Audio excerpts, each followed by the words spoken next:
Romans, a sack full of money, a golden wedding ring, and nuclear tests. It's all on this walk. We'll tell you more as we go along.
Now this is proper walking.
I don't think you're going to stop at Running Bay. And look at the deep deposits of peat.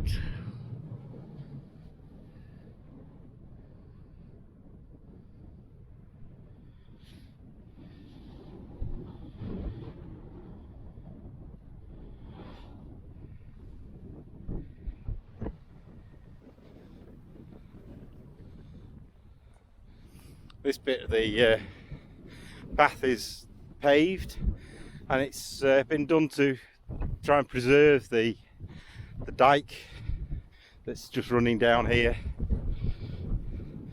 It's quite windy on top. It's not too cold.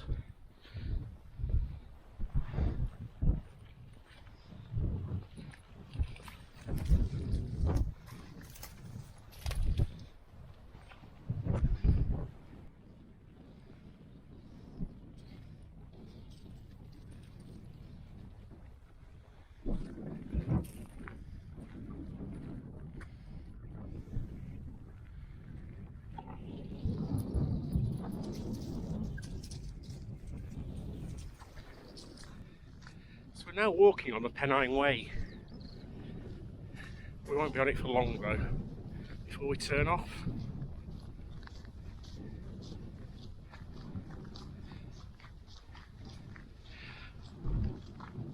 They made a path a few years ago to try and protect the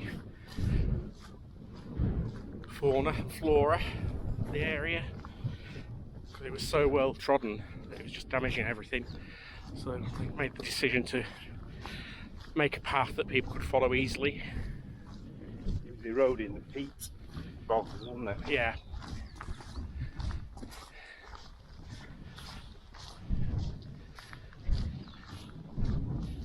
What have you though?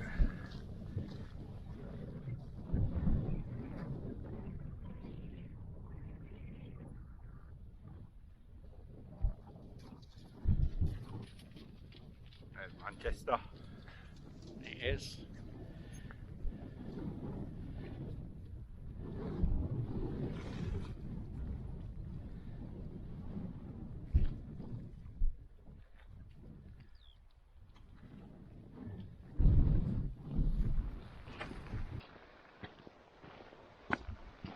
We're still on the Pennine Way. Somewhere along here a path leads off, doesn't it? Well, so it says. You've got the instructions. I find the walks, I don't understand the routes.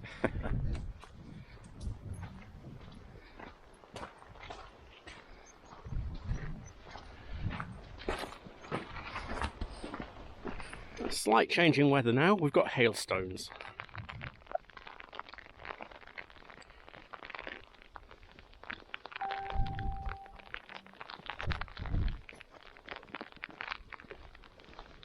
So we've just come off the Pennine Way.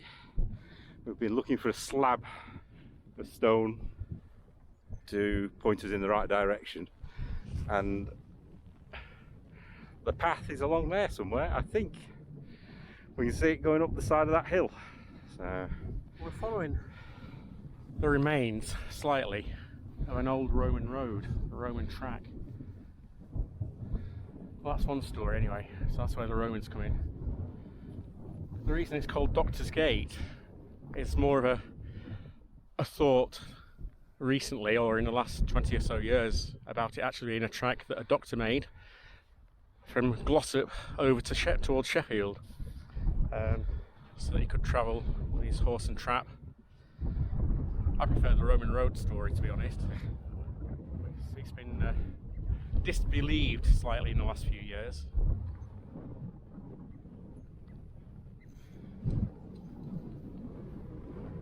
looks like we got another shower to come in over.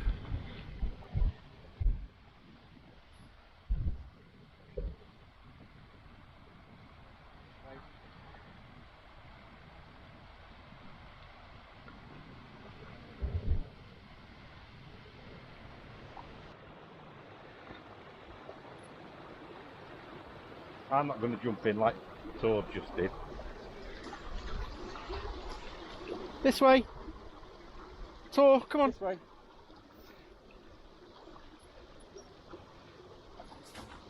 Go for quick.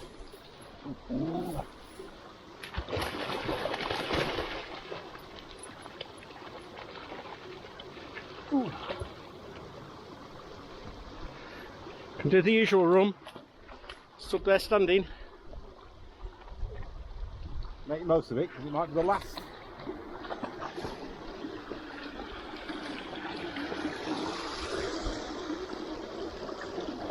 This way.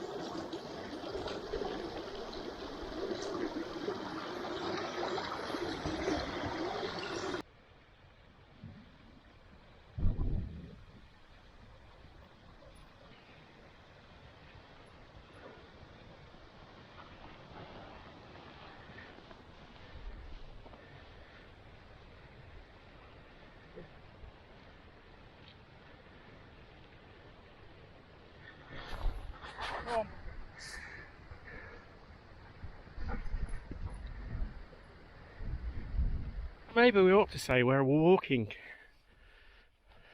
The area. Where we're walking? Well, this is Bleaklow, isn't it? One of the hill at the tops around here is Bleaklow. This is Old Port Moor, did I say? Yeah. Or Old Port something or other. Something. Old Port Low. Yeah, Old Port Low. But yeah, where are we? just up from Hathersage and Yeah, on the Snake Pass. Yeah, Glossop's the other way. Glossop and Sheffield. So. And it's known as the Dark Peak, for those who don't know.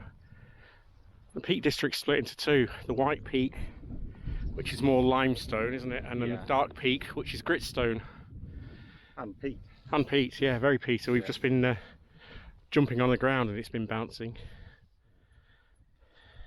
But we're climbing higher, so we should get even better views. And again, the curlews are up in the air singing. But the path we want is fairly well defined straight up there, I think. Yeah. And take us onto the ridge. And we're looking for a trig point, aren't we? We are, yeah. For a start, anyway. And then more later, which you'll find out about.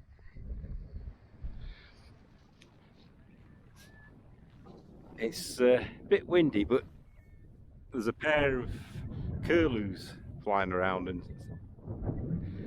singing. So I don't know whether that'll be picked up on the video. And there's larks or linnets we can hear as well.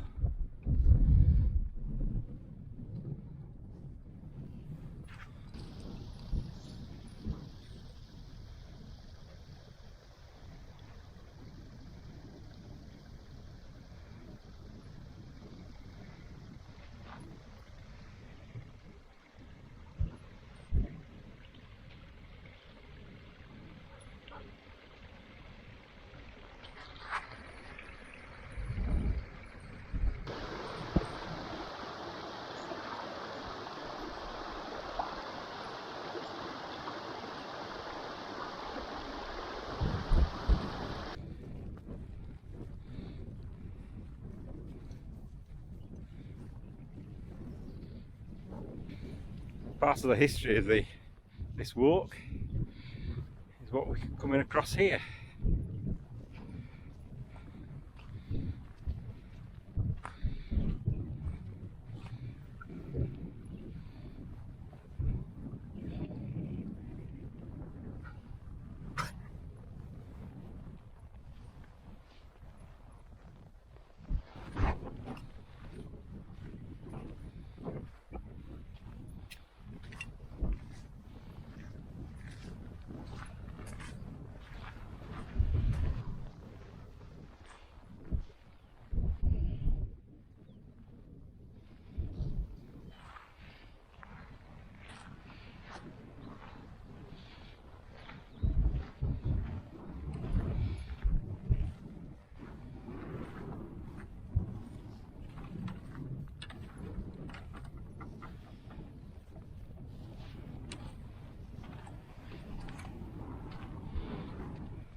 Bits of debris scattered over a huge area, really.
a sad sight to behold.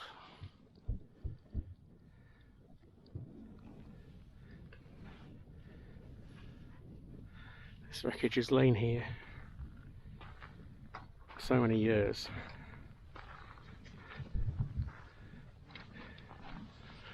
Much of it has been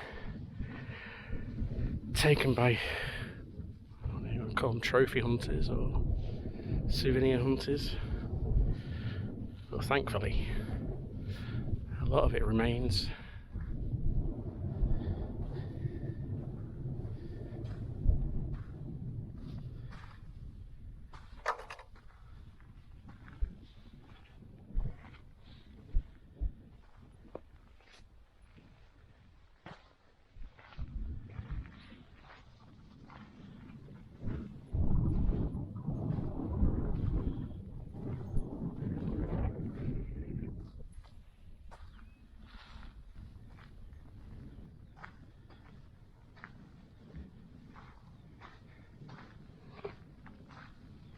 And in a couple of minutes we'll tell you more about the story of what happened here.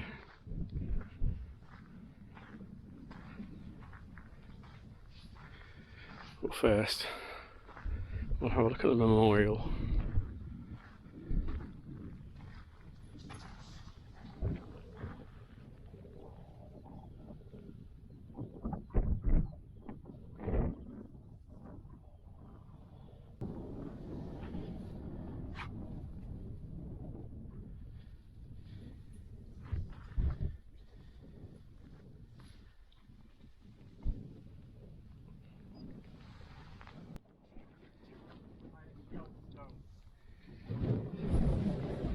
So this is Higher Shelf Stone's trig point, and a good stop for lunch.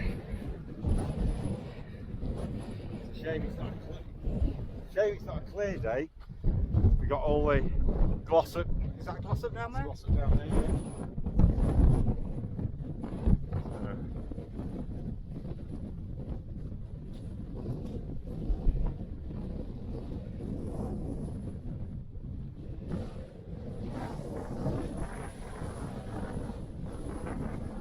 You can probably hear how windy it is.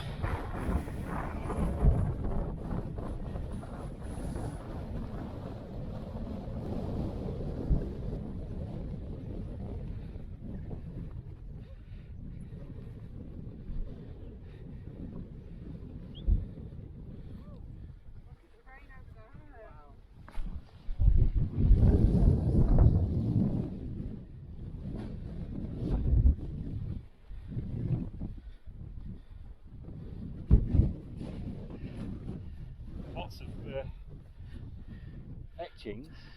Some old ones, 1871, 1971, 1940. There. That's a dinosaur's head. 1948. Can you see it? The eyes and the nose coming out.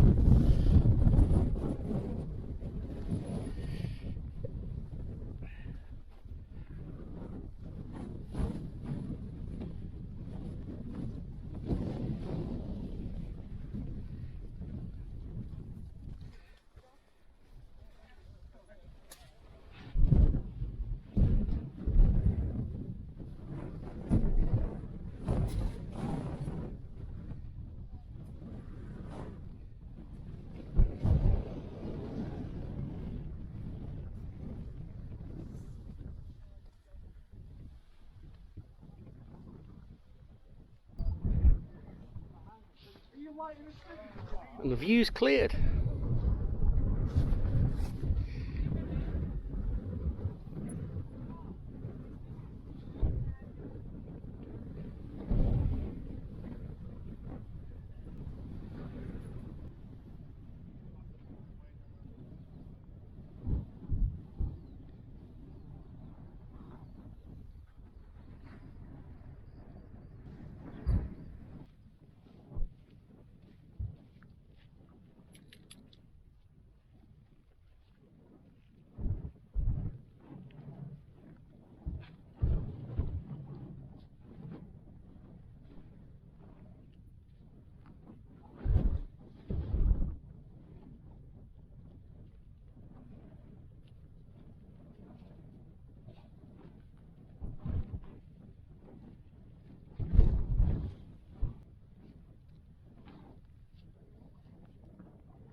plane was a Boeing Superfortress, and its name was overexposed. And that's because it was a photo reconnaissance.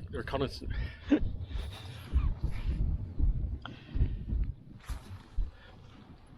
wreckage is of a Boeing Superfortress plane, and its name was overexposed. It was called that because it was a photo reconnaissance plane used during the war. It was involved in a Berlin airlift, but more frighteningly than that, in July 1946, I'm reading this because I have to, she was involved in photographing Operation Crossroads nuclear bomb test at Bikini Atoll in the Pacific Ocean. She photographed quite a few of the tests. Following that, she was taken for decontamination and then flown over to England, to a US Air Force base.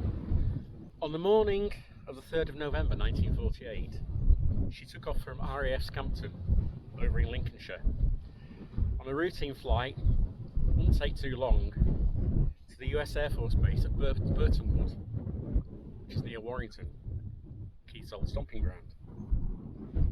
It's a flight of between 30 minutes and an hour, so not far at all. But the weather was overcast, and the pilot was relying on instruments, but the instruments failed. So he started to descend, but he descended too early and flew into the ground here. There were 13 men on board, and all died pretty instantly. What a place. The wreckage was found just a few hours later, burning away by local mountain rescue people. Well, there was no hope, everyone was dead. The plane was carrying wages over to the US Air Force base, and it was in a sack, and it contained £700 in cash. And when the mountain rescue people arrived on site, they found the sack unburnt and still full of money, so that was able to be returned. The bodies were recovered and returned to RAF Burton at US Air Force Base Burtonwood. But the story doesn't end there.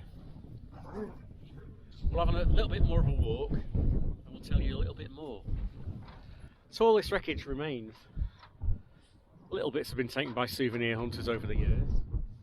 It's quite eerie because you can hear some of it creaking in the wind. A gun turret was removed, and that's now in the Newark Air Museum over in Nottinghamshire. The last bit I wanted to tell you about was in the 1970s, a local man was looking round and spotted something shining that didn't look like anything else that was around here, and he found a gold ring.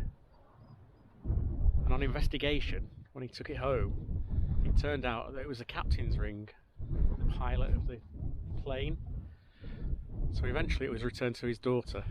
We'll put the names up of all the aircrew who died. There were 13 of them at the end of the video. I think we'll leave it there.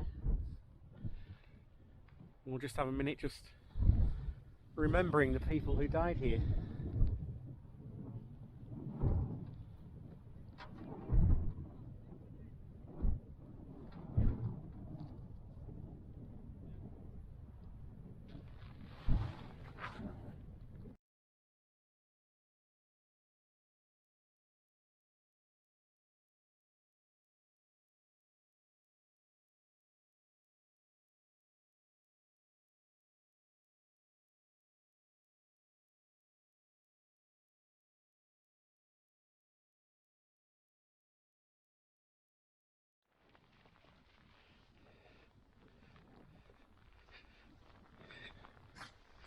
So heading back down now, the weather's just closing in.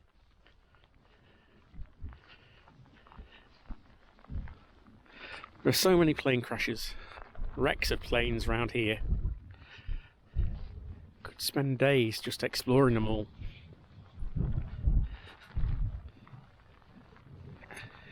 It's a beautiful place to live, beautiful place to visit. It's a sad and bleak place to die.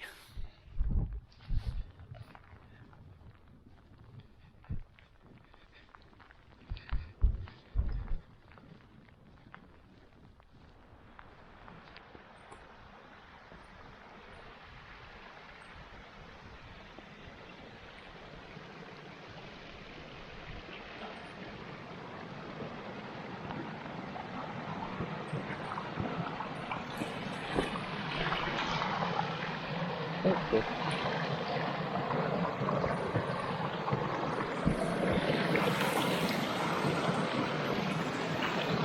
Hit them. Go on. Go on.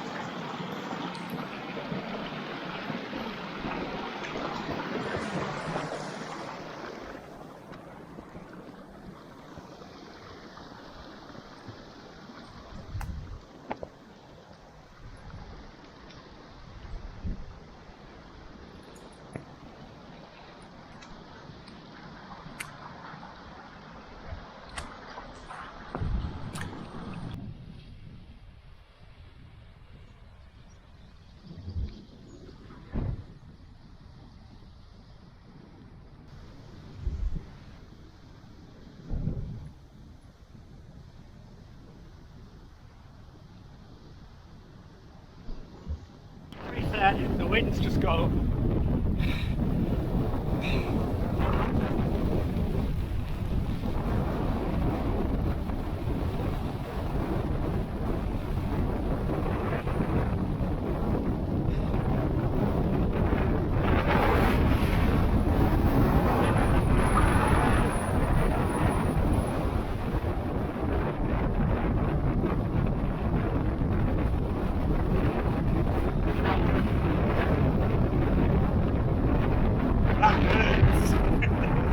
You've got shorts on.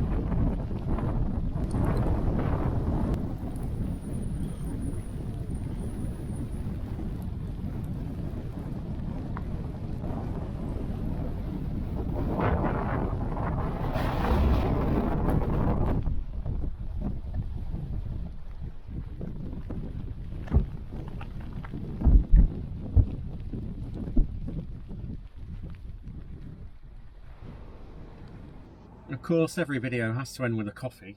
Not as easy to find these days. No, we've had to come to Hathses, haven't we? We have, yeah. Been a couple of miles back on the way home, so. But we managed it. We managed to find a coffee Of somewhere. course. Cheers. Cheers. Thanks for watching.